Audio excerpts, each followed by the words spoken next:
اتفضل. بكام دي حضرتك؟ 250. لا الكلام ده للناس الغريبه، انا زبون المحل، هاخدها ب 100 جنيه. لحظة واحدة. أحمد يا حبيبي، معلش أقسم منك الشهر ده 30 جنيه من المرتب عشان خاطر الباشا زبون المحل عاوز ياخد السماعة ب 250، عايز ياخدها ب 100 جنيه. الإيجار جاهز يا أشرف؟ جاهز، بس الشهر ده هدولك ناقص 20 جنيه. أصل زبوني عايز ياخد السماعة ب 250، عايز ياخدها ب 100 جنيه. ليه يا أخويا؟ أستناك على قهوة. السلام عليكم. جيت في وقتك. في فاتورة الكهرباء عاملة 300 جنيه. هديك بقى 270 بدل ال 300 جنيه. أصل الباشا زبون المحل عاوز ياخد السماعة دي ب 100 جنيه بدل 250. لحظة واحدة.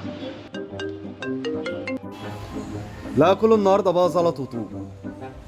ماشي. خد يا حبيبي. نعم. روح ادي القهواجي كوبايه الشاي دي واديله الجنيه ده وقول له ان انا ما خدتش منها غير بق واحد، وقول له ماشي. ان زبوني عايز ياخد السماعه ب 250، عايز ياخدها ب 100 جنيه ماشي. عشان كده ما خدش غير بق واحد. ماشي؟ ماشي. ما تاخرش كده، انا كله تمام. معلش لحظه واحده. ايه يا باشا؟ معلش عايزك تنزل لي سماعه الدش المره الجايه ب 60 جنيه ب 50 جنيه بدل 220. بس انا عندي هنا زبون المحل عايز ياخدها ب 100 جنيه بدل 250. تمام ماشي كده، انا كله تمام. هبقى ال 100 جنيه اول الشهر هقبض واحلى 100 جنيه. احمص.